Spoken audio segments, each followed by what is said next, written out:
একজন নাকি বউর সাথে ঝগড়া করছে, বউ খুব দজ্জাল মার্কা আর স্বামীও ঘাড় বেঁকা, কেউ কারো থেকে কম নেই।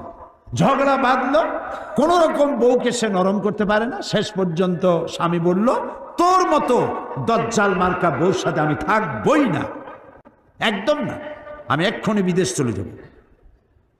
এই কথা বলে চিন্তা করলো যে বউ অন্তত আমারে ধরবে, মাপ চাইবে। তো দেখে যে বউ মাপ টাপ চায় না। তখন প্রেস্টিজ কনসার্ন হয়ে গেছে। এখন খাতা বালিশ কিছু গুছাই টুসাই ব্যাগ ট্যাগ ভরিয়া তারপরে দেরি করতেছে, একটু কম্প্রোমাইজ করে নাকি। তো বউ সে কম্প্রোমাইজ করছে না, সেও জানে যে ও কদ্দুর যাইতে পারবে। ব্যাগ ট্যাগ গুছাইয়া এরপরে মাগরিবের একটু আগে বারান্দায় গিয়ে নামছে। বারান্দায় নেমে বলল যে অনেক দূর তো আসছি, একটু বিশ্রাম করি। এরপরে মাগরিবের নামাজ পড়ছে, চিন্তা করতেছে এখনো যদি একটু সাধে, তাও সাধে না। তখন মনে মনে বলতেছে যে স্বগতোক্তি একা একা বলছে যে মানুষ না পাখির জাত, এই মাগরিবের আগে কোথায় ছিলাম আর এখন এলাম কোথায়। বউ কইছে হইছে তোমার বিদেশে যাওয়া, গদ্যে বারান্দায় গিয়েই কো যে এখন সন্ধ্যার আগে ছিলাম কোথায়, এখন আসছি কোথায়, তোমার আর বিদেশে যায় কাম নাই, ঢোকো আমার মশারির তলায়। তো বিজ্ঞান কেবলমাত্র বারান্দায় গেছে, চাঁদে যাইতে এখনো সূর্যে যেতে পারে নাই, মঙ্গলে যেতে পারে নাই, গ্যালাক্সিতে যেতে পারে নাই, মিল্কি ওয়েতে যেতে পারে নাই, আকাশেও যেতে পারে নাই। আর তোমার আমার রাসূল 2,32,000 মাইল দূরের চাঁদ নয়, 9,30,00,000 মাইল দূরের সূর্য নয়, সহস্র সহস্র কোটি মাইল দূরের মঙ্গল গ্রহ সৌর জগৎ পার হয়ে 7 আকাশ পাড়ি দিয়ে আর সে আজিবে পৌঁছে গেছেন। দুনিয়ার বিজ্ঞান কিয়ামত পর্যন্ত সেখানে পৌঁছতে পারবে না।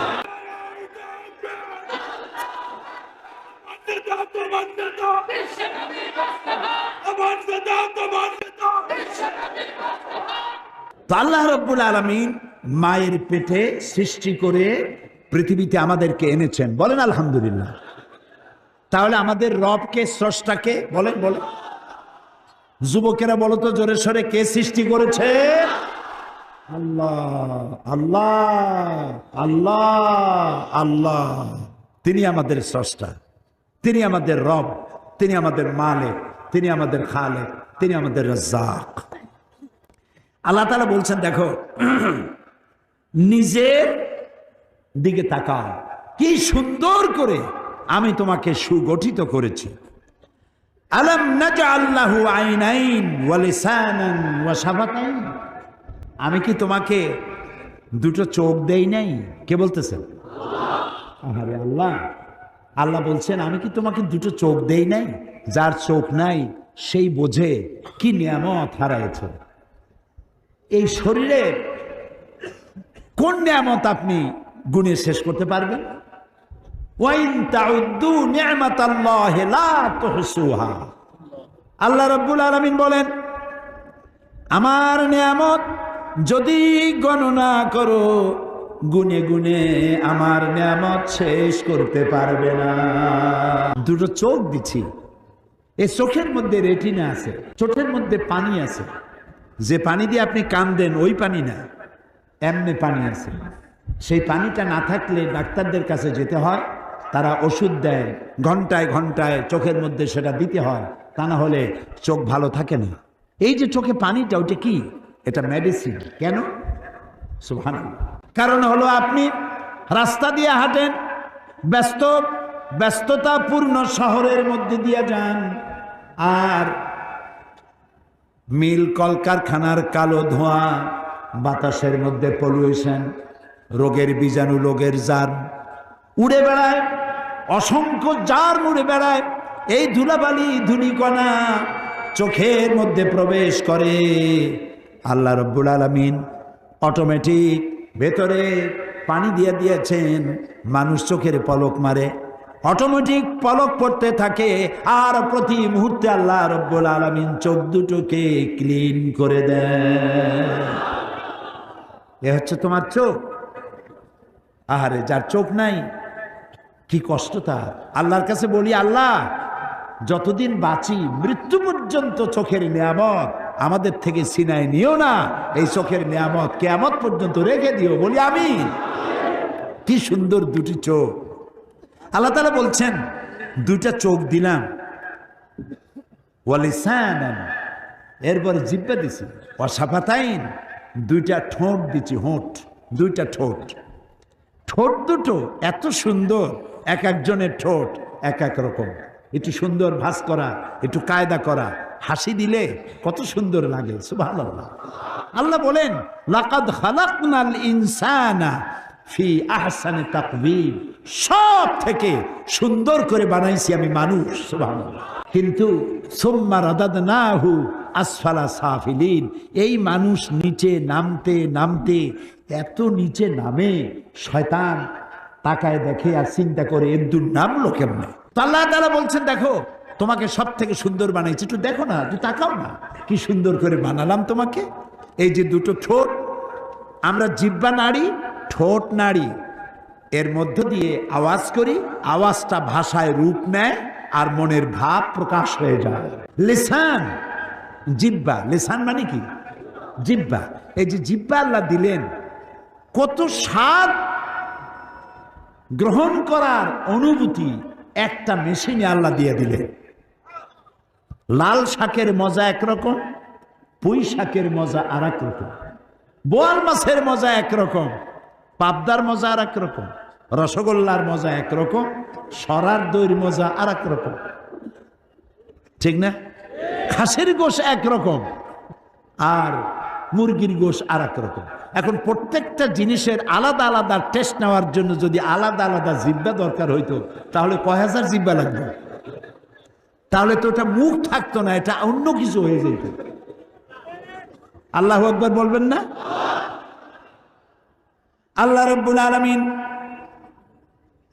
ঠোঁট দিলেন, জিহ্বা দিলেন, দুটো চোখ দিলেন, ঠোঁট দিয়া দাঁতগুলোকে ঢেকে রাখলেন, এত সুন্দর করে দিলেন রব্বুল আলামিন। যদি ঠোঁট না থাকে মানুষের, ঠোঁটবিহীন মানুষের কথা চিন্তা করেন, ঠোঁট নাই, হাসে না কান্দে বোঝা যাবে? বোঝা যাবে না। আল্লাহর বানানো জিনিসের সাথে এত সুন্দর করে আর কে বানাতে পারে? আল্লাহু আকবার। আমাদের দেশে বিয়ের পরে যদি সন্তান 6 মাসের মাথায় যদি সন্তান হয়, লক্ষ্য করে শুনতে হবে, তা নাহলে কিন্তু মিস করবেন। বিয়ে করেছে 6 মাসের মাথায় গিয়ে বাচ্চা হয়েছে, শ্বশুর শাশুড়ি তো দূরের কথা, স্বামীও চিন্তা করে যে এই বাচ্চা বোধহয় আমার না, এত তাড়াতাড়ি বাচ্চা হইল কেন? কি বল? এখন বিজ্ঞানীরা বলছে যে না, 6 মাসের ভিতরে যদি সন্তান হয় তা তার স্বামীর সন্তান, বলতেছে বিজ্ঞান। কিন্তু কোরআন বলেছে 1500 বছর আগে। কি বলেছে? আল্লাহ রাব্বুল আলামিন বলেন ওয়া হামলুহু ওয়া ফিসালুহু 30 শাহরা। হামলুহু ওয়া ফিসালুহু, গর্ভধারণ আর দুগ্ধপান সব মিলে 30 মাস। কে বলতেছেন? আল্লাহ। সব মিলে কয় মাস? 30 মাস।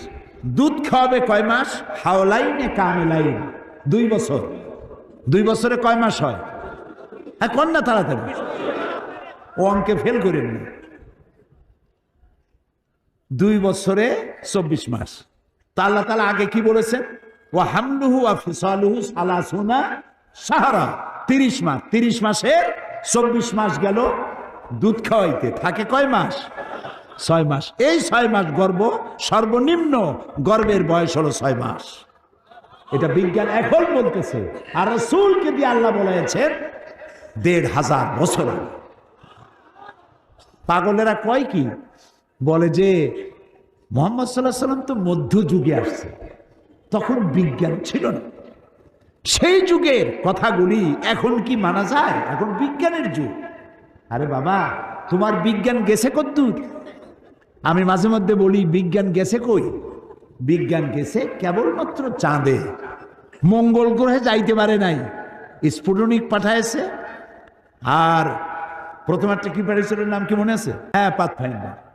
হ্যাঁ, এগুলো মনে রাখবেন, কাজে লাগবে, আমাকে অন্তত সাহায্য করতে পারবেন। তো পাথফাইন্ডার গেছে প্রথম, তারপরে স্ফুটনিক পাঠাইছে। পৃথিবী থেকে 49 কোটি মাইল দূরে হলো মঙ্গল গ্রহ, 49 কোটি মাইল। সেইখানে গেছে পাথফাইন্ডার। ওটার 6 চাকার একটা গাড়ি, ওজন কম, ভিতরে ক্যামেরা আছে। ওটা গিয়া নামলো, নামার পরে সেখানে বসে সে ছবি উঠাচ্ছে মঙ্গল গ্রহে, আর ছবিগুলিকে ট্রান্সমিট করছে ওয়াশিংটনে অথবা হিউস্টনে, নাসা। হিউস্টন ইউনিভার্সিটিতে আমি প্রোগ্রাম করেছি, এবং হিউস্টন ইউনিভার্সিটির কাছেই হলো মহাশূন্য গবেষণাগার। নীল আর্মস্ট্রং, মাইকেল কলিন্স যে রকেটে করে চাঁদে প্রথম অবতরণ করছিলেন, সেই রকেটেও আমি উঠছি, এবং ওই চাঁদের মধ্য থেকে তারা মাটি নিয়ে আসছে। সেই মাটি, পাথর, অন্যান্য পদার্থ দূর করে শুধু মাটি একটা বক্সের মধ্যে রেখে তাতে আলু, টমেটো আর ভুট্টা লাগাইছে। এর দ্বারা তারা প্রমাণ করেছে যে ওখানে মাটি আছে। তাই বলে চাঁদে কেউ টমেটোর চাষ করতে পারবে না, ওটা মানুষ বসবাসের উপযোগী নয়।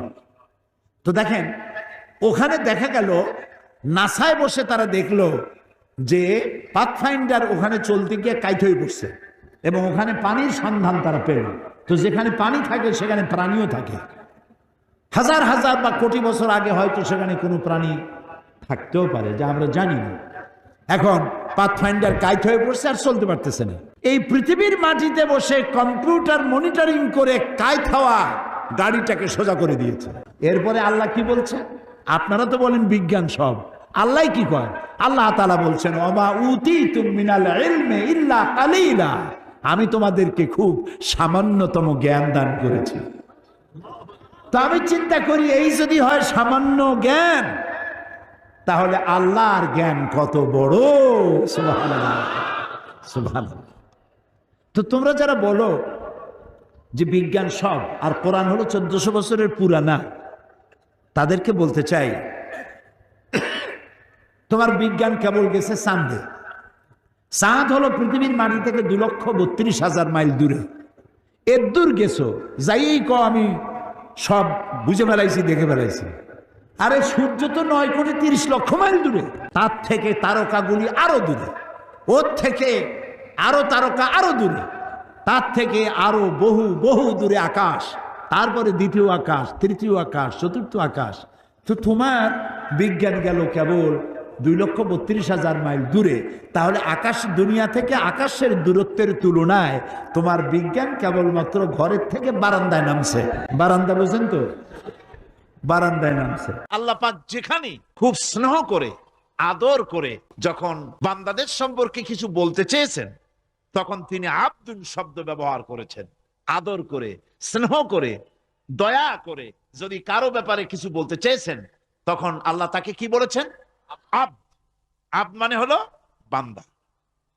যেমন বেহেশতীদের সম্পর্কে আল্লাহ পাক বলেছেন, عينا يشرب بها عباد الله يفجرونها تفجيرا। জান্নাতের মধ্যে একটি প্রবাহমান ঝর্ণা আছে, আল্লাহর বান্দারা সেখান থেকে পান করতে পারবে।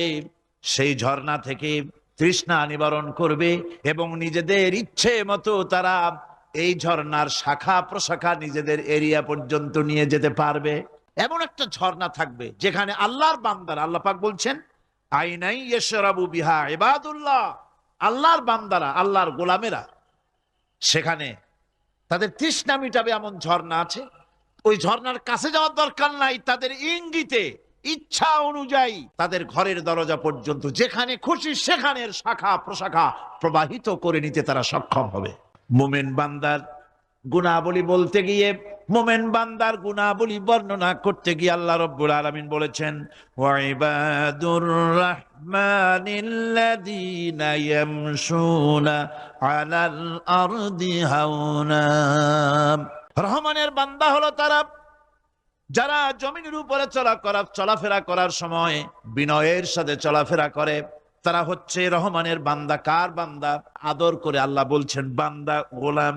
শয়তান নিজে অভিশপ্ত হওয়ার পর এর প্রতিশোধ নেওয়ার জন্য আল্লাহ পাকের দরবারে বলেছিল, আয় আল্লাহ, তোমার যেই বান্দাগুলির কারণে, তোমার যেই বান্দার কারণে আমার ইবাদতগুলি নষ্ট হয়ে গেল, আমি অভিশপ্ত হয়ে গেলাম, ওই বান্দাগুলিকে লোভ দেখিয়ে আমি যেমনে পারি সবগুলিকে আমি গোমরাহ করে দেব, পথভ্রষ্ট করে দেব।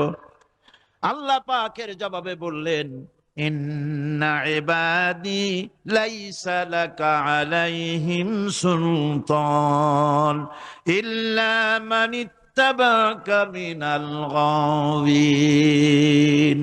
আমার বান্দাদের উপরে তোমার কোনো কর্তৃত্ব নাই। আমার বান্দা, আদর করে আল্লাহ পাক বলছেন, আমার বান্দাদের উপরে তোমার কোনো কর্তৃত্ব নাই। তবে হ্যাঁ, যারা তোমার কথা মান্য করবে তারা অবশ্যই গোমরাহ হয়ে যাবে, পথভ্রষ্ট হয়ে যাবে। কিন্তু আমার সত্যিকারের বান্দা যারা, তাদের উপরে তুমি গোমরাহি, তাদেরকে তুমি পথভ্রষ্ট করতে পারবে না, তাদের উপরে তোমার কোনো কর্তৃত্ব নাই। ভাইরা আমার, হযরত ঈসা আলাইহিস সালামের ব্যাপারে, হযরত ঈসা আলাইহিস সালামকে খ্রিস্টানেরা তারা বলেছে, ওয়াকালাতিন নাসারাল মাসীহ ইবনুল্লাহ। মসিহ হচ্ছে কার ছেলে? নাউযুবিল্লাহ, বলেন সবাই নাউযুবিল্লাহ। তাকে যখন আল্লাহর ছেলে বলা হলো, আল্লাহর পুত্র বলা হলো, রব্বুল আলামিন তার জবাবে বললেন, ইন হুয়া ইল্লা আবদুন আনআমনা আলাইহি। তিনি তো একজন বান্দা, তিনি আমার বান্দা ছাড়া আর কিছুই নন, আমি তার প্রতি অনুগ্রহ করেছি। বান্দা, আমার বান্দা। আল্লাহ পাকের বান্দা হওয়ার ব্যাপারে কোন মানুষের লজ্জা থাকার কথা নয়। এমনকি আল্লাহ পাক ঈসা আলাইহিস সালাম সম্পর্কে বলছেন, লা ইয়াস্তানকিফাল মাসীহু আইয়াকুনা আবদান লিল্লাহি ওয়ালাল মালাইকাতুল মুকাররাবুন। মসিহ আল্লাহর বান্দা, তাতে কখনো বিন্দু মাত্র লজ্জা তিনি পোষণ করেন নাই যে আমি আল্লাহর বান্দা, আল্লাহর গোলাম। এটা একটা কথা হইল? এরকম লজ্জা তিনি পোষণ করেন। এমনকি তার নিকটবর্তী ফেরেশতা যারা, তারাও আল্লাহর বান্দা, গোলাম হওয়ার জন্য তাদের ভিতরে কোনো লজ্জা নাই। যারা নাকি আল্লাহর গোলাম, এই ব্যাপারে যাদের মধ্যে লজ্জার সৃষ্টি হয়, আল্লাহর গোলাম এটা কেমন কথা, বান্দা হওয়াটা কেমন কথা।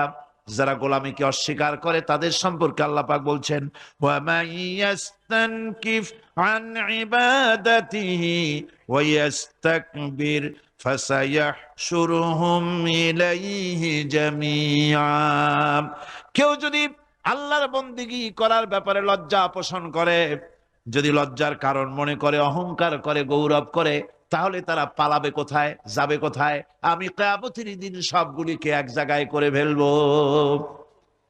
সুতরাং আল্লাহ পাকের গোলামিতে আল্লাহ যে বান্দা বলে যখন ডাকেন, লজ্জার কোনো কারণ নাই। অহংকার যে করবে সে নিজেকে ধ্বংস করবে। আল্লাহ পাক সব নবীদেরকে নিজের বান্দা বলেছেন। নবীরা কি? আল্লাহ পাকের বান্দা। হযরত ইউসুফ আলাইহিস সালাম সম্পর্কে আল্লাহ পাক বলছেন, কাযালিকা লিনাসরিফা আনহু আস-সুআ ওয়াল ফাহশা ইন্নাহু মিন ইবাদিনাল মুখলাসিন। এরূপই ঘটলো যাতে আমি ইউসুফ আলাইহিস সালামকে, আমার বান্দা, তাকে আমি নির্লজ্জতা ইত্যাদি থেকে আমি রক্ষা করেছি। নিশ্চয়ই হযরত ইউসুফ ছিল আল্লাহ পাকের বান্দা, আল্লাহ পাকের আব্দ। রাসূল করিম সাল্লাল্লাহু আলাইহি ওয়াসাল্লাম তিনি হচ্ছেন সর্বশ্রেষ্ঠ আল্লাহর পয়গম্বর। তার থেকে শ্রেষ্ঠ নবী আর কি কেউ আছে? তার থেকে মাহবুব, তার থেকে শ্রেষ্ঠ আল্লাহর কাছে আর কেউ নাই। সেই নবীকে আল্লাহ রাব্বুল আলামিন কোরআনে কারীমের ভিতরে তাকে আব্দ বলেছেন। কি বলেছেন? অনেকগুলি আয়াত আছে যে আয়াতের ভিতরে আল্লাহ পাক তার নাম নেন নাই, নবী বলেন নাই, রাসূল বলেন নাই, শুধু বলেছেন আব্দ। যেমন فأوحى إلى عبده ما أوحى। অতঃপর তার বান্দার নিকট যা ওহী করার ছিল তা তিনি করলেন। সেই বান্দাকে মুহাম্মদ সাল্লাল্লাহু আলাইহি ওয়াসাল্লাম। অন্য আয়াতে আল্লাহ পাক বলছেন وأنه لما قام عبد الله يدعوه كادوا يكونون عليه لبدا। আর এই আল্লাহর বান্দা যখন নামাজ পড়তে দাঁড়িয়ে গেল, আল্লাহকে ডাকার জন্য যখন দাঁড়ালো, তখন লোকেরা তার উপরে ঝাঁপিয়ে পড়লো, ঝাঁপিয়ে পড়ার জন্য প্রস্তুতি গ্রহণ করলো। এখানে আব বলা হয়েছে কাকে? মুহাম্মদ সাল্লাল্লাহু আলাইহি সাল্লামকে।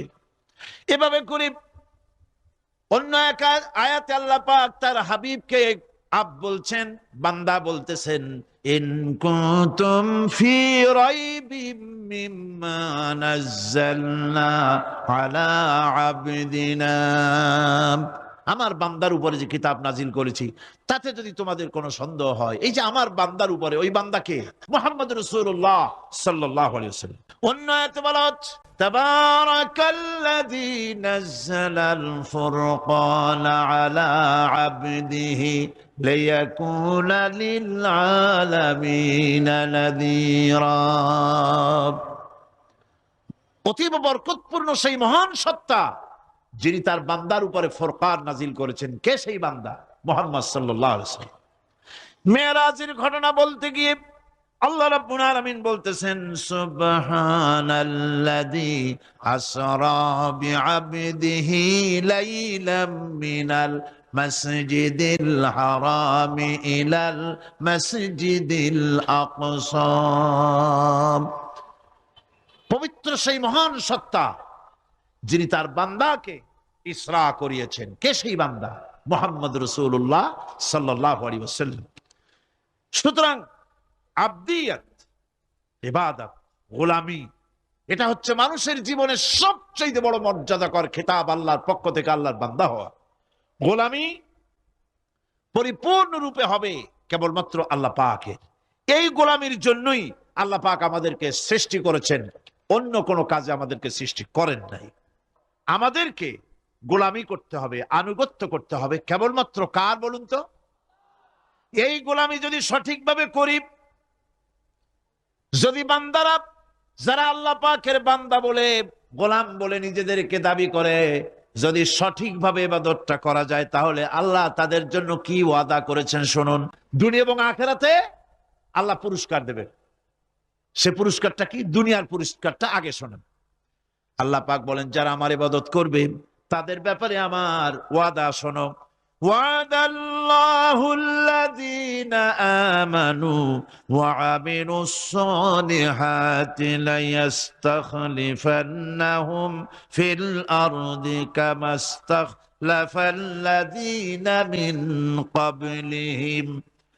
তোমাদের মধ্যে যারা ঈমান এনেছে এবং সৎ কাজ করেছে, আল্লাহ রাব্বুল আলামিন তাদের ব্যাপারে আল্লাহর ওয়াদা হচ্ছে, আল্লাহর প্রতিজ্ঞা হচ্ছে, আল্লাহ ওয়াদা করতেছেন তাদেরকে জমিনের উপরে প্রতিষ্ঠিত করবেন। যেমন করে তোমাদের পূর্বপুরুষদেরকে প্রতিষ্ঠিত করা হয়েছিল, ওইভাবে তোমাদেরকে প্রতিষ্ঠিত করা হবে। সুবহানাল্লাহ। প্রতিষ্ঠিত করা হবে মানে রাষ্ট্র ক্ষমতা দেওয়া হবে। কি দেওয়া হবে? যদি গোলাম হও। যদি কি হও? গোলাম। আল্লাহ পাক বলছেন শুধু তাই নয়, আমি আমার দিনকে যারা প্রতিষ্ঠা করবে, আমার গোলামেরা যদি, আমার বান্দারা সঠিকভাবে যদি আমার গোলামি করে, ঈমান আনে, আমলে সালেহ করে, নেক কাজ করে, আমি তাদেরকে রাষ্ট্র প্রতিষ্ঠার সুযোগ করে দেব। আর তাদের জন্য ভীতির পরিবর্তে, সন্ত্রাসের পরিবর্তে শান্তি কায়েম করে দেব। সুবহানাল্লাহ। وَلَيُمَكِّنَنَّ لَهُمْ دِينَهُمُ الَّذِي ارْتَضَىٰ لَهُمْ وَلَيُبَدِّلَنَّهُمْ مِنْ خَوْفِهِمْ أَمْنًا। তাদের দিনকে তারা নিজেদের জন্য যা পছন্দ করেছে অবশ্যই তিনি তা কায়েম করে দিবেন, এবং সন্ত্রাস আর ভীতির পরিবর্তে আল্লাহ নিরাপত্তা দান করবেন। জোরে কোন সুবহানাল্লাহ। সন্ত্রাস বন্ধ হবে, চুরি, ডাকাতি, জেনা, ব্যভিচার সব বন্ধ হয়ে যাবে। তোমরা ক্ষমতায় থাকবে, তোমরা ডমিনেটেড হবে না, তোমরা ডমিনেট করবে। গোটা পৃথিবীকে শাসন করবে, শাসিত তোমরা হবে না। আর ভীতির পরিবর্তে নিরাপত্তা তোমরা লাভ করবে। কি করলে? ইয়াবুদুনানি لا يشركون بي شيئا। সুতরাং তারা যেন আমার ইবাদত করে এবং আমার সঙ্গে যেন কাউকে শরিক না করে। আল্লাহ বলছেন তোমরা যদি আমার সাথে শরিক না করো, ইবাদতের মধ্যে কাউকে যদি শরিক স্থাপন না করো, আর যদি তোমরা আমার ইবাদতটা সলিড ভাবে আমার জন্যই করো, তাহলে রাষ্ট্র ক্ষমতা তোমাদের হাতে আসবে, সন্ত্রাস নির্মূল হবে, শান্তি প্রতিষ্ঠিত হবে। এই হচ্ছে দুনিয়ার পুরস্কার। এটা কিসের পুরস্কার? আর আখিরাতের পুরস্কারের কথা বলা হচ্ছে। ومن يطع الله ورسوله ويخشى الله ويتقه فأولئك هم الفائزون।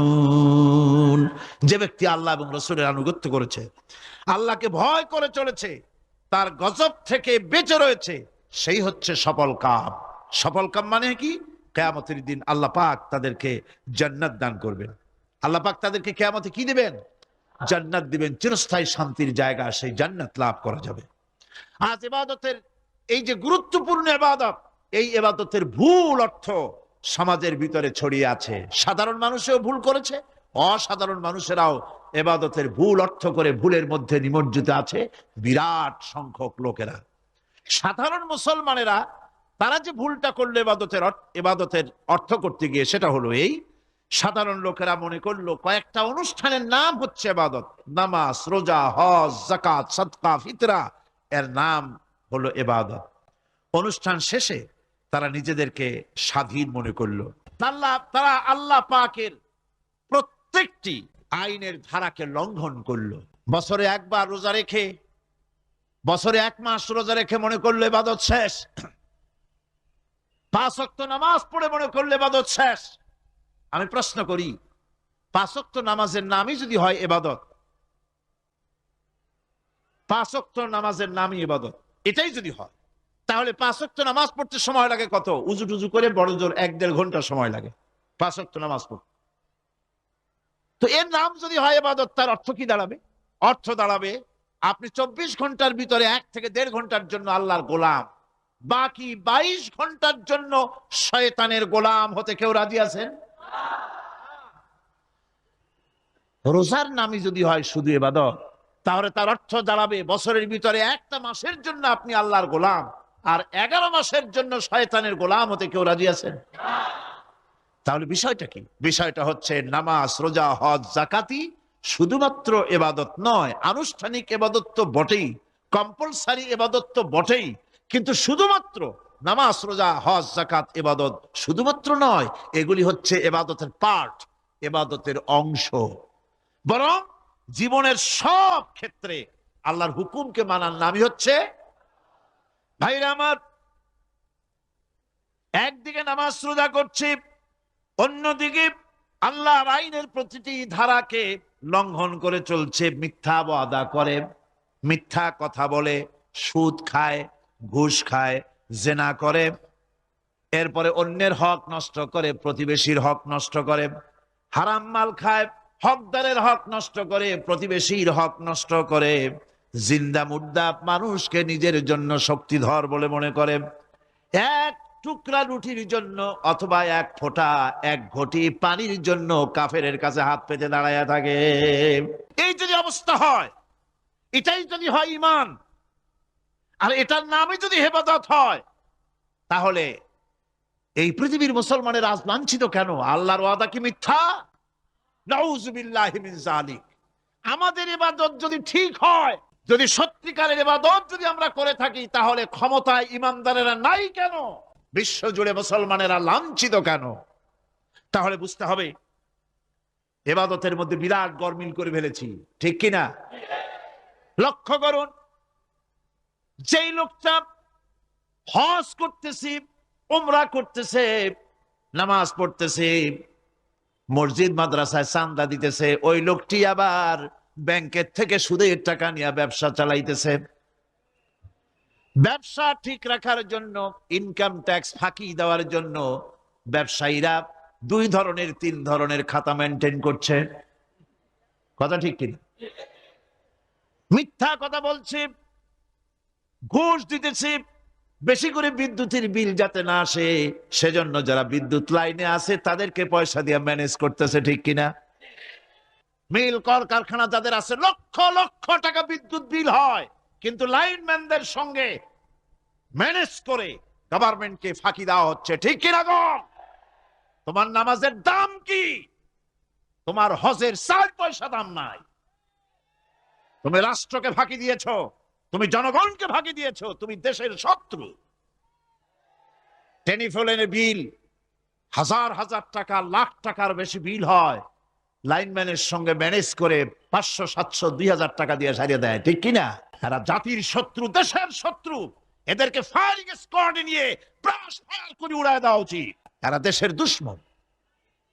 আল্লাহর গোলাম হতে হলে ভুল করে বসেছি ইবাদতের অর্থ করতে, শুধু নামাজ, রোজা, হজ, যাকাত, মাজারে কিছু চান্দা দেওয়া, আগরবাতি, মোমবাতি, চাদর একটা দিয়া, পীর সাহেবরে 10,000 টাকা চান্দা দিয়া, মোছে তেল মাইখা দাঁত বাইর করে হাসে। বেহেশতে তো গেছি, আর দেরি কত? বেহেশতে তুমি যাবা, এত সহজ? দেশকে ফাঁকি দিছো, দেশকে ফাঁকি দিয়েছো, জনগণকে ফাঁকি দিয়েছো, নিজের মেয়েকে ফাঁকি দিয়েছে। বিবাহের সময় টাকা পয়সা দিয়া বিবাহ টিবাহ করায় দিল। ব্যবসা, ধানি সম্পত্তি, বাড়ির সম্পত্তি সব ছেলেদেরকে দিয়ে দিল, মেয়েটারে ফাঁকি দিয়ে দিল। দেয় না এরকম? ফুপুকে ফাঁকি দিল, বোনকে ফাঁকি দিল।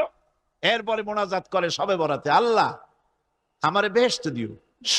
ফেরেশতারা কয়, মর তুই আগে, বেহেশত তোরে কেমনে দেয় ভালো করে দেখাই দেব। বেটা তুই যাবি বেহেশতে? এত সোজা? ওটা মামু বাড়ির বারান্দা নাকি?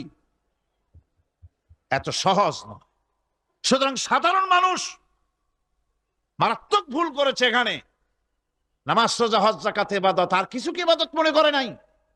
আপনার চাকরি আপনার ইবাদত, চাকরিতে ফাঁকি দেওয়া যাবে না। আপনি সুস্থ মানুষ, মেডিকেল লিভ নিয়ে ওয়াজ মাহফিল অথবা কোনো ইজতেমায় যাওয়া যাবে না, কোনো চেল্লা দিতে যাওয়া যাবে না। মেডিকেল লিভ নিয়ে আপনি সুস্থ মানুষ, কেন আপনি মেডিকেল লিভ নিচ্ছেন? আপনি ফাঁকি দিতে পারবেন না। সরকারি চাকরি করেন, মিল কল কারখানায় চাকরি করেন, ফরজ নামাজ পড়েছেন ভালো কথা, সুন্নাত পড়েছেন ভালো কথা, নফল পড়বেন না। জোহরের নফল পড়া বাদ দিন। যদি আপনি চাকরিজীবী হন, চাকরি করেন, ওটাই ইবাদত। এর নাম ইসলাম, এর নাম ইসলাম। গভর্নমেন্ট যে বেতন দেয় সেই বেতনের উপরে সন্তুষ্ট থাকুন, ঘুষ খাইয়েন না। যদি বেশি বেতন লাগে গভর্নমেন্টের কাছে দাবি জানান যে আমাদের বেতন বাড়ায় দাও। ঘুষ খাবেন কেন? হারাম। জোরে কোন এটা কি? এই ঘুষের টাকা মাজারে দিয়া, পীরেরে দিয়া আল্লাহরে খুশি করবেন, এত সহজ না, এত সহজ না। সেই জন্য আমি সব ভাইদের খেদমতে আরজ করব, ইবাদত হচ্ছে জীবনের সব ক্ষেত্রে গোলামি, সকল ক্ষেত্রে গোলামি। চাকরিতে, অফিসে, আদালতে, কলকারখানায়, ক্ষেত খামারে, পার্লামেন্টে, সেক্রেটারিয়েটে, সেনানিবাসে, স্কুলে, কলেজে, বিশ্ববিদ্যালয়, সর্বত্র গোলামি কার? আল্লাহ পাকের। রিজকে হালাল করতে হবে, উপার্জনকে হালাল করতে হবে, সত্যিকারের আল্লাহর গোলাম হতে হবে। আল্লাহ পাক বলছেন, اتخذوا أحبارهم ورهبانهم أربابا من دون الله والمسيح ابن مريم وما أمروا إلا ليعبدوا إلها واحدا। আল্লাহ পাক বলছেন, তারা নিজেদের ওলামা মাশায়েখদেরকে আল্লাহর পরিবর্তে নিজেদের রব তারা বানিয়ে নিয়েছে, এবং তারা মসিহকে, ঈসা আলাইহিস সালামকে, মরিয়মের পুত্র ঈসাকে আল্লাহকে বাদ দিয়ে রব বানিয়ে নিয়েছে। অথচ হুকুম করা হয়েছে, আল্লাহ পাকের পক্ষ থেকে আদেশ করা হয়েছে, একমাত্র আল্লাহ রব্বুল আলামিন ছাড়া কারো আনুগত্য করা যাবে না, গোলামি করা যাবে না, দাসত্ব করা যাবে না। এখানে ওলামা মাশায়েখ এবং পাদ্রী পুরোহিতদের রব বানিয়ে নেওয়ার যে কথাটা বলা হয়েছে, সেটা হচ্ছে যে তাদেরকে আদেশ এবং নিষেধকারী হিসাবে মেনে নেওয়া হয়েছে। আল্লাহ রসুলের অনুমোদন ছাড়াই তাদেরকে গ্রহণ করা হচ্ছে, তাদের কথাগুলিকে শিরোধার্য করা হচ্ছে। আলেম ওলামা, পীর দরবেশ যিনি হন না কেন, তিনি যে কথাটা বলবেন ওই কথার সমর্থনে কোরআন হাদিস আছে কিনা তা না জেনে গ্রহণ করা যাবে না। কথা আসতে বললেন কেন? এটার নাম ইমান। এটার নাম কি? ইমান। পীর সাহেব যদি বলেন পাগড়ি বাঁধতে হবে 15 হাত, হ্যাঁ 15 হাত কেন, 21 হাতও বাঁধবো, দেখতে হবে রাসূল করিম সাল্লাল্লাহু আলাইহি ওয়াসাল্লাম ওরকম বেঁধেছেন কিনা। এটার নামই হচ্ছে ইমান। এটার নাম কি? ইমান। পীর সাহেব শিখাই দিলেন এরকম জিকির করো, সকালে এরকম, বিকেলে এরকম, হ্যাঁ করব, জিকির করব না কেন? আল্লাহই তো জিকির করতে বলছেন, জিকির করব। তবে দেখতে হবে পীর সাহেব যেভাবে জিকির বলেছেন ওইভাবে আল্লাহ রসুল জীবনেও জিকির করেছেন কিনা, সাহাবাই কেরাম এভাবে করেছেন কিনা। যদি করে থাকেন অবশ্যই পীর সাহেবের কথা মেনে ওরকম জিকির করব। কথা বুঝতে পেরেছেন? একজন মাওলানা সাহেব ফতোয়া দিলেন অথবা একটা কথা বললেন, এই কথাটা কোরআনের সাথে মিল আছে কিনা, হাদিসের সাথে মিল আছে কিনা, তাই দেখতে হবে সর্বাগ্রে কোন মুরব্বী কি বলেছেন, কোন হুজুর কি বলেছেন, কোন কিতাবের মধ্যে কি লেখা আছে, ওইটা জানার কোনো দরকার আমার নাই। আমার জানার দরকার কোরআন শরীফে আছে কিনা, হাদিস শরীফে আছে কিনা। এর নাম হচ্ছে ঈমান। এর নাম কি? এটাই হচ্ছে আনুগত্য আল্লাহ পাকের দরবারে। এটাই হচ্ছে আনুগত্য করার জন্য এটাই সবচাইতে বড় দলিল যে আল্লাহর হুকুম মেনে চলতে হবে, আর অন্য কারো অন্ধ অনুকরণ করব না। ইবাদত পূজা অর্থে বলা হয়েছে কাউকে ক্ষমতাশীল মনে করে নিজের প্রয়োজনের জন্য তার কাছে দোয়া করা, দুঃখ কষ্টে তার কাছে সাহায্য চাওয়া, ক্ষয়ক্ষতি এবং বিপদ আপদ থেকে বাঁচার জন্য কারো কাছে আশ্রয় চাওয়া। কোরআন মজিদের দৃষ্টিতে এগুলি সব হচ্ছে পূজার পর্যায়ভুক্ত, এগুলি করা যাবে না। সবটাই বলতে হবে আল্লাহ রাব্বুল আলামিনের কাছে। কার কাছে বলতে হবে? কোরআন বলছে, আল্লাহ পাক কোরআনে কারিমের মধ্যে বলছেন, কুল ইন্নী নুহিতু আন আ'বুদাল্লাযীনা তাদউনা মিন দুনিল্লাহি লাম্মা জাআনিয়াল বায়্যিনাতু মির রাব্বি ওয়া উমিরতু আন উসলিমা লিরাব্বিল আলামিন। আল্লাহ পাক বলেন, বলো আমার রবের পক্ষ থেকে স্পষ্ট নির্দেশ লাভ করার পর, হুকুম লাভ করার পর আল্লাহকে ত্যাগ করে তোমরা যাদের পূজা করছো তাদের পূজা আমি করি না। আল্লাহ নবীকে বলছেন এরকম আপনি বলেন, বরং আমাকে হুকুম করা হয়েছে আল্লাহ রাব্বুল আলামিনের সামনে মাথা নত করে দেওয়ার। তাই আমি আল্লাহ পাকের দরবারে আমার বিনয়ের, আমার আনুগত্যের মস্তক তার সামনে নত করে দিয়েছি। দুনিয়ায় মানুষেরা আল্লাহ রাব্বুল আলামিনকে বাদ দিয়ে যাদের কাছে সাহায্য চায়, যাদের কাছে গিয়ে সাহায্য প্রার্থনা করে, ছেলে হয় নাই ছেলে চায়, মেয়ে হয় নাই মেয়ে চায়, ব্যবসায় উন্নতি হয় না বলে ব্যবসার জন্য তাদের কাছে চায়, কোরআনে কারীম বলছে ওদের কাছে যে চাওয়া হচ্ছে তারা ওদের চাওয়াও সম্পর্কে জানে না। কিয়ামতের দিন এইগুলি সব ওদের বিরুদ্ধে আল্লাহর দরবারে মামলা দায়ের করবে। এরা বলবে যে আল্লাহ পাক আমি এদেরকে এরকম বলি নাই আমার পূজা করার জন্য, এরা আমার পূজা করেছে। আজ আমাদের অবস্থাই হয়েছে, সন্তান না হলে চলে যায় সিলেটে শাহজালাল রহমতুল্লাহ আলাইহির মাজারে, সেখানে গিয়ে গজাল মাছের কাছে গিয়ে সন্তান চায়। চট্টগ্রামে বাজেবস্তান যেখানে কচ্ছপ আছে, এই কচ্ছপের কাছে গিয়ে এখানে সন্তান কামনা করে। কি আজীব তামাশা! এর নাম মুসলমান। কয়েক বছর আগে আমার নিজের চোখে দেখেছি, অনেক বছর আগে একবার দেখতে গিয়েছিলাম, অবস্থাটা কি সেখানে দেখলাম গাছের সাথে দড়ি দিয়া, সুতা দিয়া পাথর ইট বাঁধে রাখছে। এগুলো কি শুনলাম, এগুলি যাদের বাচ্চা হয় না তারা এগুলি গাছের সাথে বেঁধে রেখে আসছে। ওই ইটে যেরকম ভার, ওই রকম সন্তানের ভার পেটের মধ্যে হইয়া আস্তে আস্তে সন্তান হবে। কি ফিলোসফি! আজীব তামাশা। এরপর আমার নিজের চোখে দেখেছি বিরাট বিরাট কচ্ছপ, এই কচ্ছপ গুলির পায়ে হাত দিয়ে সুমা খাইতেছে মুসলমান। নাউযু বিল্লাহি মিন যালিক।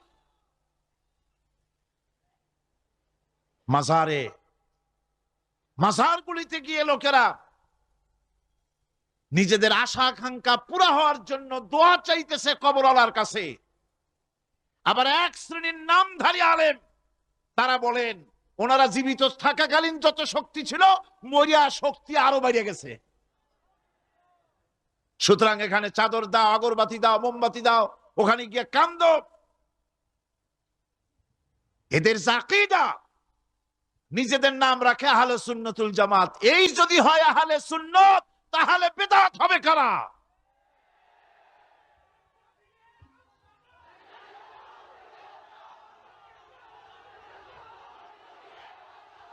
কবর, মাজার, ওলিউল্লাহদের মাজার, থামুন। ওলিউল্লাহদের মাজার তো ভালো কথা, মর্যাদার সাথে সুন্দর করে তা রাখতে হবে, যত্ন সহকারে রাখতে হবে, তার পবিত্রতা রক্ষা করতে হবে। কিন্তু মাজারে গিয়ে আপনি কিছু চাইতে পারবেন না। আল্লাহ পাকের হুকুমের সম্পূর্ণ বিপরীত। কি আজে বাজে মশলা দিয়া তারপরে মানুষদেরকে বিভ্রান্ত করতেছে, মানুষকে আল্লাহর মাকামে নিয়ে গিয়েছেন। আউযু বিল্লাহি মিন যালিক। সুতরাং এর থেকে গোটা জাতিকে বাঁচাবার জন্য জিহাদ ঘোষণা করতে হবে। মাজারকে পূজার জায়গা বানানো যাবে না। সুতরাং কোরআনে কারীম বলছে যে একমাত্র গোলামি, আনুগত্য সবটা হবে আল্লাহ রাব্বুল আলামিনের। অন্য কারো সামনে মাথা নত করা যাবে না। যা বলার, যা চাওয়ার সবকিছুই তাকেই বলতে হবে। বন্ধুগণ, আল্লাহ রাব্বুল আলামিন বলছেন, وَيَعْبُدُونَ مِن دُونِ اللَّهِ مَا لَا يَضُرُّهُمْ وَلَا يَنفَعُهُمْ وَيَقُولُونَ هَؤُلَاءِ شُفَعَاؤُنَا عِندَ اللَّهِ। এই সব লোকেরা আল্লাহকে পরিত্যাগ করে তারা এমন সব জিনিসের পেছনে দৌড়ায় যারা তাদের কোনো উপকারও করতে পারবে না, ক্ষতিও করতে পারবে না। আমরা তো এই কথাই বলি কালেমার ভিতরে, খাইরিহি ওয়া শাররিহি মিনাল্লাহি তাআলা। ভালো হোক মন্দ হোক সব কার কাছ থেকে হয়? বলেন সবাই, কার কাছ থেকে হয়? ভালো মন্দ সবই হয় আল্লাহ পাকের পক্ষ থেকে। আমার ভালো আমার মন্দ সবই তিনি করেন। কোরআনে কারীম অন্যত্র বলছি, والذين تدعون من دونه لا يستطيعون نصركم ولا أنفسهم ينصرون। আল্লাহ ছাড়া তোমরা যাদেরকে ডাকছো তারা তোমাদের উপকার করা তো দূরের কথা, তারা নিজেদের উপকার করতে পারবে না। এ কথাগুলি মূর্তির ব্যাপারে যেভাবে সত্য, এ কথাগুলি তেমন সকলের বেলায় প্রযোজ্য। মানুষের উপকার করা, মন্দ করা, ভালো করা সবটা করার মালিক আল্লাহ রাব্বুল আলামিন। আল্লাহ কাউকে এজেন্সি দেন নাই যে সন্তান দেবে এরা, শিক্ষার বরকত দেবে ওরা, জমিনের ফসল দেবে তারা। এইরকম হিন্দু ধর্মে যেভাবে ৩৩ কোটি খোদা আছে, এক এক খোদার এক এক দায়িত্ব। দেশে প্রেসিডেন্ট থাকে, প্রধানমন্ত্রী থাকে, দেশ চালাবার জন্য মন্ত্রণালয় ভাগ করে দেয়। যেহেতু মানুষের দুর্বলতা আছে, দুর্বলতা আছে কার? মানুষের। একা সব পারে না বলেই মন্ত্রণালয় থাকে। আল্লাহ কি এতই দুর্বল যে অনেকগুলি মন্ত্রণালয় খুলে বসছেন? অমুক পীর সাহেব ছেলে দেবে, অমুক খাজা বাবা মাইয়া দেবে, অমুক মূর্তিগুলোয় তাই দেবে, অমুকে অমুক দিবে। নাউযু বিল্লাহি মিন যালিক। সুতরাং আমাদেরকে বুঝতে হবে আল্লাহর ওলি তো ঠিকই আছে, আল্লাহর ওলিদের বিরুদ্ধে আমার কোনো বক্তব্য নাই। যারা আল্লাহর ওলি হক তাদেরকে সম্মান করি, শ্রদ্ধা করি, ঠিক কিনা? যাদের কাছে ইলম আছে, সাজাইয়া গুছাইয়া বিশাল কিছু বানাইয়া পেটের মধ্যে বোমা মারলেও কিছু পাওয়া যায় না, বিরাট একটা কেবলা, নামের আগে এত কিছু বসায়, হায় হায়, নামই খুঁজে পাওয়া যায় না। সিরাজুস সালিকিন, মিসবাহুল আরিফিন, রাহনুমায়ে বেদাত, আশিকে পামদান, সিয়াহে দানদান। মানে নামের শেষে শুধু আলাইহিস সালাম লিখতে বাকি থাকে, আর সব লেখে। পীরকে মর্যাদা দিয়ে আল্লাহর আসন পর্যন্ত নিয়ে যায়, নাউযুবিল্লাহ। আপনারা বিশ্বাস করুন, মনের মধ্যে ঈমান রাখবেন, কোন পীরের বাপের ক্ষমতা নাই বদদুয়া দিয়ে আপনাকে ধ্বংস করে দিতে পারে। কোন পীরের বাপের ক্ষমতা নাই দোয়া করে 10 তলা বিল্ডিং এর মালিক বানাই দিতে পারে, যদি আল্লাহ রাজি থাকেন। যদি আল্লাহ রাজি না থাকেন, আল্লাহ পাক যদি রাজি থাকেন, তাহলে কারো দোয়ায় ভাগ্য ভালো হতেও পারে। কথা বুঝে আসছে? সুতরাং ভয় করতে হবে কাকে? আল্লাহ পাককে। কাকে ভয় করতে হবে? আল্লাহ পাককে ভয় করতে হবে। সৌভাগ্য দুর্ভাগ্য সবটার মালিক আল্লাহ। হক্কানি ওলি যারা, সত্যিকারের পীর যারা, তারা এইভাবে করে শান শওকাত ইত্যাদি হাই ফাই করে অস্থির করে ভালাইয়া রাজা বাদশাদের মতো চলাফেরা তারা করেন না। কথা ঠিক কিনা? তাদের ইলম কালাম থাকে, মানুষকে হকের দাওয়াত দেন, হক কথা বলেন। হক কথা বলে যদি জেলে যেতে হয় তাও যেতে রাজি আছে তারা। এরকম হয়েছে না? নমুনা আছে না? সুতরাং মনে রাখতে হবে, ভালো মন্দ করার সবটা মালিক হচ্ছে আল্লাহ। এটা যদি বিশ্বাস না করি, তাহলে ইয়াকা নাবুদু বলার কোনো মানে নেই। ইয়াকা নাবুদু, কেবলমাত্র তোমারই গোলামি করি, আর কারো গোলামি করি। সোজা কথা, সব। আমরা সবাই গোলাম। আমরা সবাই কি? আমরা যে গোলাম তাকে বলতে লজ্জা করে? কার গোলাম? চিল্লায় বলতে হবে সকল মুসলমানকে, কার গোলাম? আল্লাহ পাকের গোলাম আমরা। আর এই গোলাম, আল্লাহর দাসত্ব মানুষের শ্রেষ্ঠতম মর্যাদা। সুবহানাল্লাহ। আল্লাহর দাসত্ব মানুষের জন্য কি? শ্রেষ্ঠতম মর্যাদা। যেহেতু আল্লাহর দাসত্ব করাই হলো সৃষ্টির মূল উদ্দেশ্য, তাই একজন মানুষকে সত্যিকার মর্যাদার উচ্চ শিখরে পৌঁছার অর্থই হলো তিনি কাজ কর্ম দিয়ে প্রমাণ করবেন তিনি আল্লাহ পাকের খাঁটি বান্দা, আল্লাহ পাকের খাঁটি গোলাম।